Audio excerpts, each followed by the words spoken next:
अगर understanding of India में पिछले क्लास की बात करें तो पिछले क्लास में हम लोग डिस्कस किए हुए थे basic concept. Understanding of India का बेसिक कॉन्सेप्ट डिस्कस किए हुए थे कि क्या क्या हम लोगों को इसके अंदर पढ़ना है।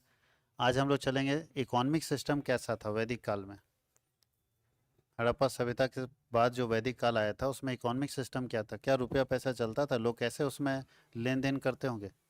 इकोनॉमिक सिस्टम का मतलब है कि रुपया पैसा चलता था क्या, कैसे करेंसी चलते होंगे। तो चलिए शुरुआत करते हैं, देखिए किस तरह का करेंसी और किस तरह का इकोनॉमिक सिस्टम था। तो बोलता है वैदिक एज कल्चर में वैदिक काल की अर्थव्यवस्था का मुख्य स्तंभ पशुचारण था, हेडिंग जिसको हम लोग बोलते हैं। पशुओं की प्राप्ति के लिए विभिन्न प्रकार की प्रार्थनाएं अनुष्ठान किए जाते थे, अर्थात पशु आय का मुख्य साधन था। लोग पशु लाता था, कोशिश करता था कि जितना ज़्यादा से ज़्यादा हमारे पास पशु आएगा उतना ही इनकम। इसका मतलब उस समय लोग पैसा कमाने के लिए सबसे ज़्यादा क्या करते थे, पशुपालन करते थे। गाय का इन पशुओं में सबसे महत्वपूर्ण स्थान था। गाय सबसे इम्पोर्टेंट जो है पशु थी, और यह संपत्ति का प्रमुख साधन भी था और मेजर भी था। इसी के आधार पर संपत्ति मापी जाती थी। गाय देता था पहले दिन, याद कीजिए पुराने ज़माने में। ये तो हम लोग के ज़माने में है, ये तो हम उससे पहले वैदिक काल में पढ़ रहे हैं। तो वैदिक काल में सबसे मेजर सोर्स ऑफ इनकम क्या था, वो काऊ थी। और काऊ मतलब गाय के जरिए हम लोग सबसे ज़्यादा जो है इनकम का जनरेशन करते थे। अच्छा, गाय को क्या बोलते थे, देखिए इसे अघन्य अर्थात ना मारे जाने योग्य भी कहा जाता था। गाय को कभी भी मारा जाना नहीं चाहिए, ऐसा ये वैदिक काल से चलता आ रहा है। और आज भी हम लोग इस बात को हिंदू रिलीजन में मानते हैं कि गाय को नहीं मारना चाहिए, क्योंकि गाय को मारने से आपको पाप होगा, ये हम लोग आज भी मानते हैं। तो वैदिक काल से ये प्रथा चलती आ रही थी। ऋग्वेद में कृषि से संबंधित, एग्रीकल्चर से रिलेटेड क्या था, क्या उस समय लोग एग्रीकल्चर करता था, और करता था तो सिर्फ खाने के लिए करता था या बेचने के लिए करता था। तो बोलता है ऋग्वेद में कृषि से संबंधित प्रक्रिया का वर्णन चतुर्थ मंडल में मिलता है। ऋग्वैदिक अर्थव्यवस्था में कृषि का स्थान गौण है, यानी सेकेंडरी है। मेन कृषि नहीं था सोर्स ऑफ इनकम, इसको सेकेंडरी पार्ट माना गया। जबकि बाद में जब व्यवस्थाएं आई तो कृषि प्राइमरी में आ गया। ऋग्वेद में फसल के रूप में सिर्फ यव का उल्लेख मिलता है। यव मतलब समझते हैं, जिसको जौ बोलते हैं अभी हम लोग, जिसको जौ बोलते हैं ना, वो उसका उल्लेख मिलता है बस। बाकी किसी भी कृषि के बारे में ऋग्वेद में नहीं लिखा हुआ है। तो ये माना जाता है कि वैदिक काल में कृषि को सेकेंडरी पर्पस माना गया, प्राइमरी नहीं माना गया। वहाँ वही गाय पालन करो सबसे ज़्यादा।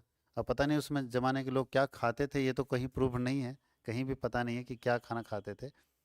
ऋग वैदिक काल में भूमि पर जन का सामुदायिक नियंत्रण स्थापित था, क्योंकि भूमि पर व्यक्तिगत अधिकार का प्रमाण पत्र प्राप्त नहीं हुआ था। मतलब बड़ा अच्छा लिखा है।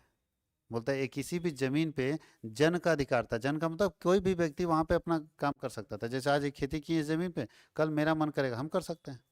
कोई भी व्यक्ति कहीं भी खेती कर सकता था, क्योंकि उस समय किसी के पास जमीन का कोई प्रमाण पत्र नहीं होता था। इसलिए ना आसानी से लोग छोड़ के चला जाता था। छोड़ दिया यहाँ पे कुछ दिन, यहाँ मन किया घर उर बनाया, रह लिया 2-4 साल, उसको मन किया कि वहाँ कोई अच्छा दोस्त मिल गया, चल गया भाई। अब वहाँ गया तो जो जमीन देख रहे हो सब अपना है, खेती करो। हाँ या नहीं, फिर छोड़ के चल जाना। आपका रहेगा तब ना अफसोस होगा कि अब मेरा जमीन था वो छूट गया, आपके नाम तो कोई पेपर ही नहीं। बोलता उस समय तक, उस समय जमीन का पर किसी व्यक्ति का अधिकार नहीं था, वो जनता का अधिकार था, जन माना जाता था। इसलिए उस समय में लोग जमीन के बारे में, जमीन का कोई विशेषाधिकार प्राप्त नहीं किए हुए थे। आगे लिखा है वैदिक एज क्वाइन, अयस नामक शब्द भी ऋग्वेद में प्रयोग हुआ है, जिसकी पहचान तांबे से होती, कॉपर से होती और कांसे से होती, यानी कॉपर और ब्रॉन्ज के रूप में की गई है। किंतु इस काल के लोग लोहे से परिचित नहीं थे। उसमें कॉपर और ब्रॉन्ज यूज करते थे, लेकिन लोहा शब्द से परिचित नहीं थे। ऋग वैदिक अर्थव्यवस्था मुख्य रूप से वस्तु विनिमय प्रणाली पुरानी बार्टर सिस्टम पर डिपेंडेंट था। उस जमाने में पैसा था ही नहीं, उस जमाने में जो सिस्टम था वो बार्टर सिस्टम चलता था। यानी ऋग वैदिक काल की प्रमुख अर्थव्यवस्था, जो पूरी अर्थव्यवस्था इकोनॉमी चलती थी, वो कैसे चलता था, बार्टर सिस्टम के आधार पर। अब हम आपको देख बताएंगे कि ऋग वैदिक काल में धर्म कैसा था, लोग पूजा पाठ करते थे या नहीं करते थे। तो ऋग वैदिक काल में रिलीजन जो थे, वैदिक एज रिलीजन क्या था, तो बोलता ऋग वैदिक कालीन लोग पूर्णतः ईश्वरवादी थे, ईश्वर को मानते थे। यह आध्यात्मिक और वैज्ञानिक आधार पर देवों की पूजा करते थे। ये दो तरह से पूजा करते थे, साइंटिफिक बेस पर और स्पिरिचुअल बेस पर। दो आधार पर ये है ना, देवताओं की पूजा करते थे, देवों की पूजा करते थे। इसका मतलब वहाँ के लोग उस समय में, वैदिक एज में भी जो लोग रहते थे वो ईश्वर की पूजा करते थे, ईश्वर को मानते थे। और दो आधार पर मानते हैं, स्पिरिचुअल बेसिस पर और साइंटिफिक बेसिस पर। अब देखिएगा जो हमारे यहाँ बहुत सारे बहुत सारे ऐसे पूजा पद्धति हैं, बहुत सारा ऐसा त्योहार है जो आप अगर देखेंगे तो उसका साइंटिफिक बेनिफिट मिलता है लोगों को, उसका साइंटिफिक एडवांटेज है। बहुत सारा ऐसा चीज़ है, जैसे बोला जाता है सुबह सुबह सूर्य जब उगता है ना तो प्रणाम करना चाहिए झुक के, कम से कम 5 से 7 मिनट प्रणाम करो सूर्योदय के समय। आप बताइए, डॉक्टर भी छोटा बच्चा को, बड़े बच्चों को, सबको, बड़े लोगों को, सबको बोलता है कि सुबह सुबह जब सूर्योदय होता है उस समय सुबह का धूप लेना चाहिए शरीर में। है नहीं, देखिएगा किसी छोटा बच्चा, नवजात बच्चा है ना, तो वो भी डॉक्टर सजेशन देता है, बढ़िया बढ़िया डॉक्टर बहुत फेमस है कि नहीं, सुबह सुबह बच्चे को धूप दिलाइए। इसका मतलब प्योर विटामिन डी उस समय बॉडी में जाता है। अब कोई बनाया है कि आखिर किसी को खड़ा होने के लिए बोलेंगे कि धूप में खड़ा रहो 10 मिनट के लिए, कोई खड़ा नहीं होगा। तो एक सिस्टम डेवलप किया, यार 10 मिनट खड़ा करो, करके सूर्य भगवान को नमन तो करो, एक बार सूर्य की तरफ देखो तो पूरे शरीर में बॉडी, अब आँख अगर हमारा सूर्य के साथ कांटेक्ट हो गया तो पूरे शरीर में एनर्जी सर्कुलेट होता है, और पूरा विटामिन डी शरीर में जाएगा। और सूर्य नमस्कार जो है लंबे समय तक होता है, कि अगर 5 से 7 मिनट कम से कम सूर्य भगवान को देख के अगर नमस्कार करते हैं तो विटामिन डी तो बॉडी में चला गया, सूर्य से हम डायरेक्ट कांटेक्ट में आ गए, यानी विटामिन डी हमारे बॉडी में चला गया। सोचिए, तो ये उस समय के लोग, जो पूजा पद्धति हमारे देश में आज भी बहुत सारी है। अच्छा, एक और चीज़ है जो हम लोग यहाँ छठ त्योहार होता है, उसमें क्या सिस्टम है कि आप कहीं भी साइंटिफिकली वो प्रूव्ड है कि आप अगर पानी में, वो भी ठंडे पानी में खड़ा होकर अगर सूर्य का किरण अगर आपके ऊपर पड़ता है तो मैक्सिमम रोग और बीमारी खत्म हो जाती है, बहुत सारी बीमारियां खत्म हो जाती है। ये साइंटिफिकली प्रूव्ड है, ये डॉक्टर भी मानते हैं। अब छठ में क्या होता है, आप फास्टिंग में, खाना खा के नहीं, खाना खा के तो रोज़ नहाता आदमी नदी में, वैसा नहीं होता है।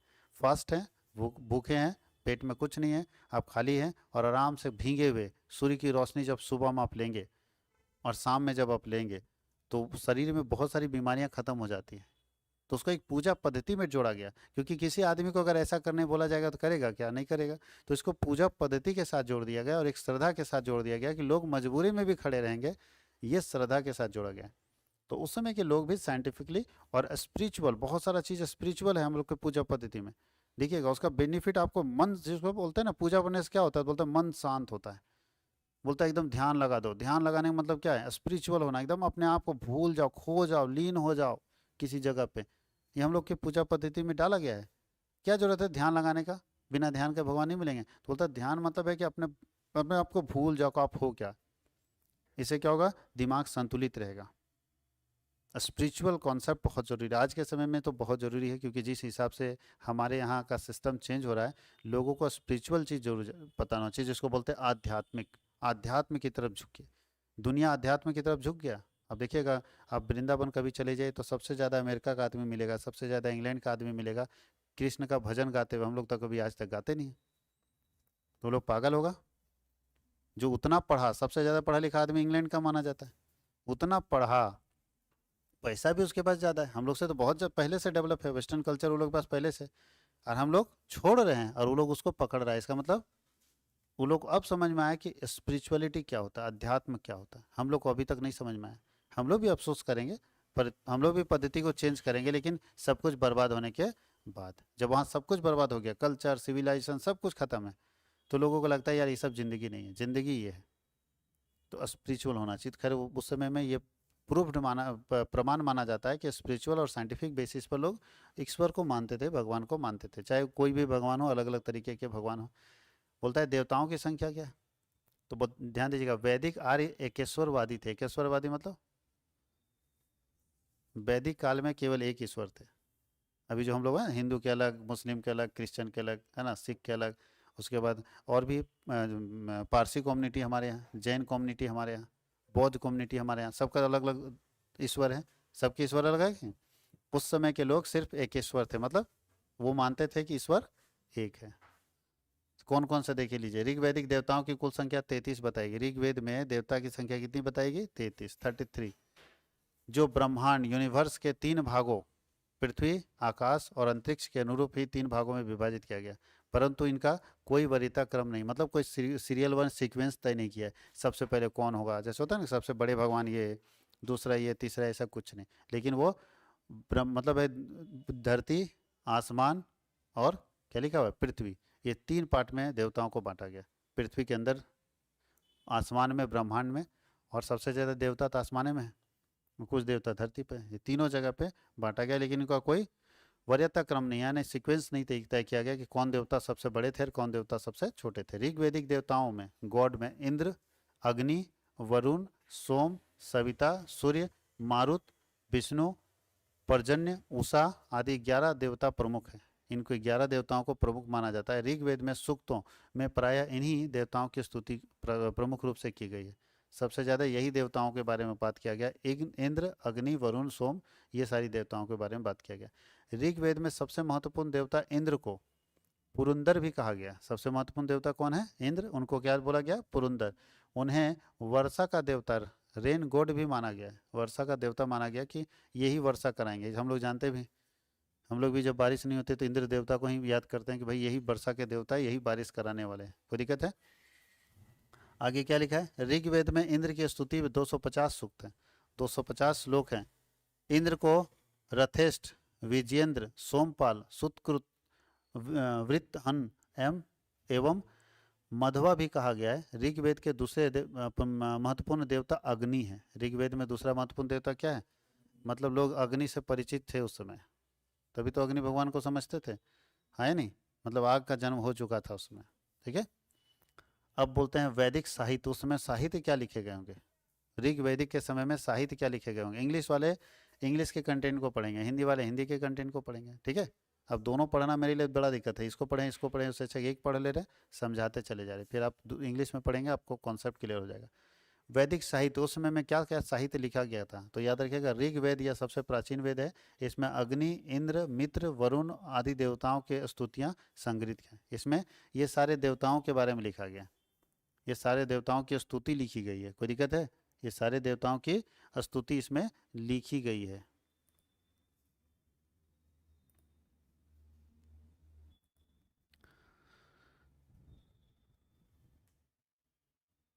चलिए आगे लिखा है सामवेद।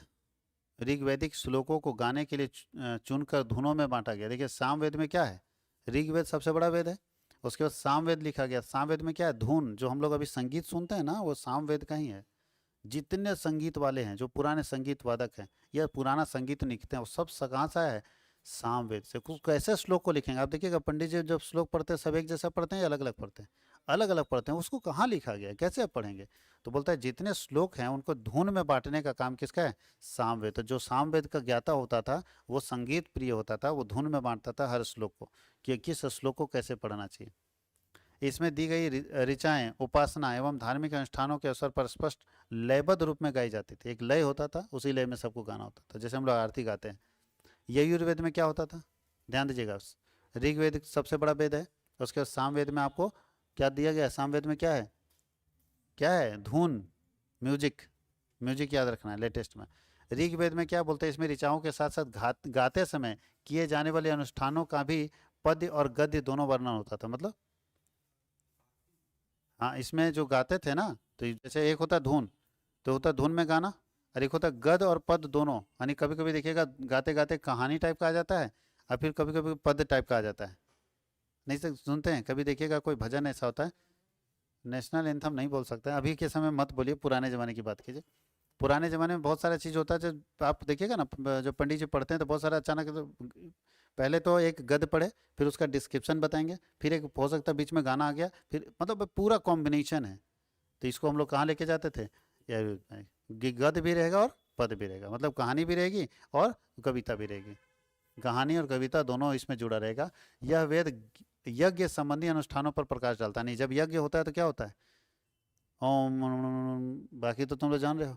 और उसके बाद फिर कहानी भी बताया जाता है या नहीं? पूरा लंबा भी चलता है, छोटा भी चलता है, गद्य भी चलता है, पद्य भी चलता है, दोनों चलता है। और यथर्ववेद में क्या होता है? बोलते हैं यह वेद जन सामान्य की सामाजिक धार्मिक परिस्थितियों को जानने के लिए इस काल का सबसे महत्वपूर्ण ग्रंथ माना गया है। इसमें लोक परंपरा, ध्यान दीजिएगा, अथर्ववेद में क्या है? लोक परंपरा। कैसे परंपरा है? धार्मिक विचार, ठीक है, किस तरह का होना चाहिए, विपत्तियां, व्याधियां, इसके निवारण संबंधी सारे उपाय कहाँ मिलते हैं? यथर्ववेद में मिलता है। यथर्ववेद में क्या क्या मिलता है? तो जितने तरह के ट्रेडिशनल्स है, जितने तरह के रिलीजन्स है, आइडियाज, जितने तरह के, क्या लिखा है जी, इसको हम थोड़ा ठीक कर देंगे, यहाँ तो पता ही नहीं चल रहा है। हाँ तंत्र मंत्र लिखा है यहाँ पे, तंत्र मंत्र लिखा है, चलो ठीक है। बोलता है ट्रेडिशनल रिलीजियस रिलीजियस आइडियाज, तंत्र मंत्र। अरे बोलता है ये जितना भी है सब किसके अंदर जोड़ा गया है? अथर्ववेद। जितना आप तंत्र मंत्र देख रहे हो, भूत भगाने का तो कुछ का सारा ये अथर्ववेद में मिलता है, इसका वर्णन। कोई दिक्कत है? अब थोड़ा सा हम लोग बेसिक चीज़ इसमें देख लेते हैं, फिर ये यूनिट 1 आप लोगों का बेसिकली कंप्लीट हो जाएगा। इसमें हम लोगों को सिर्फ पढ़ना था क्या? हड़प्पा सिविलाइजेशन के बारे में और वैदिक एज के बारे में, ठीक है। यूनिट 1 में वैदिक एज और हड़प्पा सिविलाइजेशन के बारे में पढ़ना था कि क्या होता है वैदिक एज और क्या होता है हड़प्पा सिविलाइजेशन।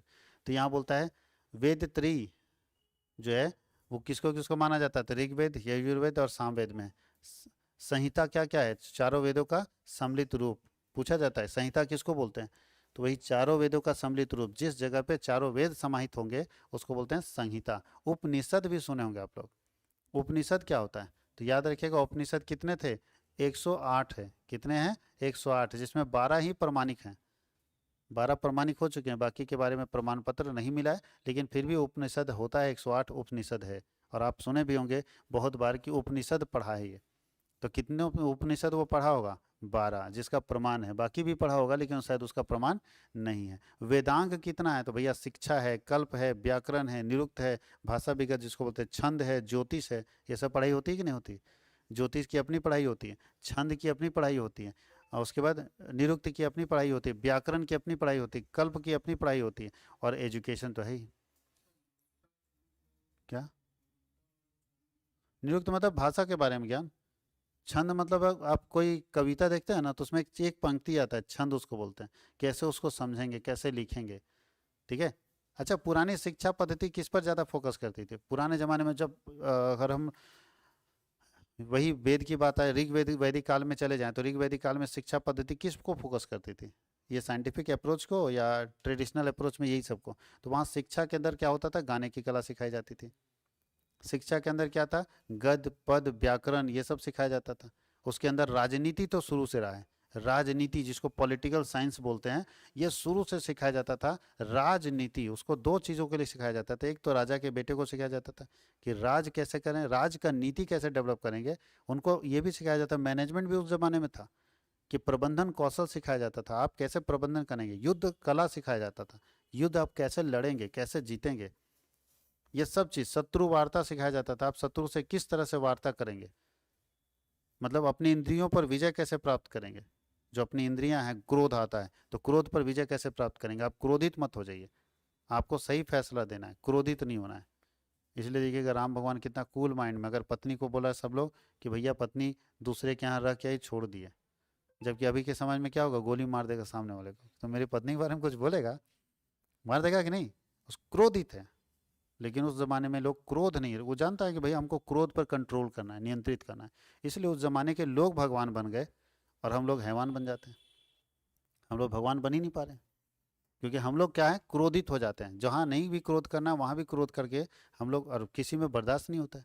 और उसी में फिर जहाँ भगवान बनने वाला काम करना था, वहाँ दोनों हैवानियत का काम किया। ये उसका गर्दन तोड़ा, ये इसका गर्दन तोड़ा, कोई मतलब ही नहीं। बात समझ गए? तो ये चीज़ है, जो व्यक्ति अभी के समय में भी यानी कलयुग में भी ये पांचों इंद्रियों पर अपना विजय प्राप्त कर ले, वो अपने नियंत्रण में उसको रखे कि हम गुस्सा नहीं करेंगे, ठीक है, हम क्रोध नहीं करेंगे, हम घमंड नहीं करेंगे, हम पैसे का मोह नहीं करेंगे। तो जो 5 हमारी इंद्रियां, उस पर अगर नियंत्रण पालेगा कोई व्यक्ति, तो वो आज के समय में भी भगवान बन जाएगा। लेकिन वो पा नहीं सकता, कहीं ना कहीं वो उसको कहीं ना कहीं किसी न किसी एंगल से पकड़ जकड़ ले रहा है। साईं भगवान बन गए, ये भी तो आम इंसान ही थे ना कि भगवान थे, लेकिन इन्होंने पांचों चीज पर कंट्रोल रखा। जो नियंत्रण पांचों चीज पर रखेगा वो भगवान बन जाएगा। अभी के समय में भी बहुत सारे भगवान मिल रहे हैं, मालूम होना चाहिए आपको। एक हमारे, आप जब कभी वृंदावन जाओगे तो एक मंदिर है, प्रेम मंदिर। वहाँ पे मूर्ति किसी का नहीं है, एक व्यक्ति का जो कथा बोलते थे ना, उनका मूर्ति है। और सबसे बेस्ट मंदिर है वहाँ का। समझो ताजमहल का संगमरमर भी फेल है वहाँ, इतना अच्छा मूर्ति बना हुआ मंदिर, बड़ा मंदिर है। तो आखिर वहाँ पे भगवान है ही नहीं कुछ, सिर्फ वही स्वामी जी बैठे हुए हैं। और उन्हीं को लोग देखने के लिए भीड़ लगाता है, उनको उनका दर्शन करने के लिए भीड़ लगाता है। तो कैसे भगवान बनोगे? ये पांचों चीज पर नियंत्रण किए तब ना। तो जो व्यक्ति इस पांचों पर नियंत्रण कर लेगा वो भगवान बन जाएगा। कोई दिक्कत है? तो ये यहाँ पे दिया है कि वेदांग था, उपनिषद लिखे जाते थे, संहिता होता था, और वेद त्रयी होते थे, जिसमें 3 वेद होते थे, ऋग्वेद, यजुर्वेद और सामवेद। कहीं कोई दिक्कत है? और एक अथर्ववेद है जिसमें क्या लिखा जाता था? अथर्ववेद में जितना तुम सांप भगाने का हो, जितना भी तुम्हारा तंत्र मंत्र सब है ना, ये भूत वो भूत, सब इसी में है लिखा हुआ। लेकिन वेदों की रचना किसने की, इसका कोई प्रमाण नहीं है। पता ही नहीं चलता किसने वेदों की रचना की, जबकि हम जानते हैं कि वेद से दुनिया चल रहा है, बट किसने की पता नहीं। तो इसके लिए कोई प्रमाण नहीं है, क्योंकि उस समय में वैदिक काल में या हड़प्पा सिविलाइजेशन में कोई ऐसा लेख लिखने की परंपरा नहीं थी। अगर लेख लिखने का परंपरा होता तो कोई ना कोई ऐसा व्यक्ति समाज में जरूर पढ़ा लिखा होता जो कुछ लिख देता, और लिख देता तो आज हमारे लिए वो एक प्रमाण बन जाता, प्रूफ बन जाता। लेकिन कुछ नहीं लिखा हुआ है तो लोग क्या करता है? अभी जो हिस्ट्री वाले लोग हैं वो रिसर्च के आधार पर बताते हैं कि सर ये जो लकड़ी दिख रहा है ना, वो लग रहा है कि आज से 3000 साल पहले यहाँ गया होगा। मान लो कहीं कोयला का भंडार निकल रहा है, तो कोयला का भंडार कैसे आ गया नीचे? कोयला कैसे नीचे आ रहा है?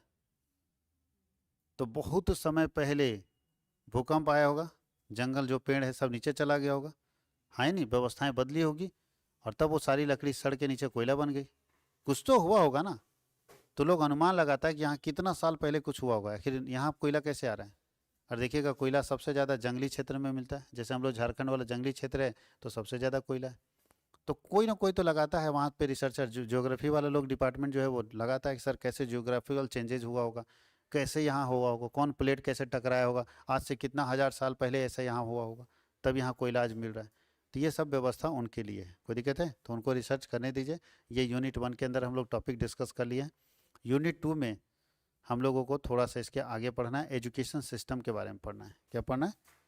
एजुकेशन सिस्टम भारत में कैसा था। यूनिट 2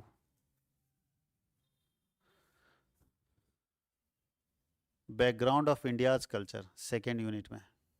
उसमें हम लोगों को पढ़ना है Takshashila, Nalanda, Vishwa Bharati, BHU, AMU, IIT, IISC और एम्स।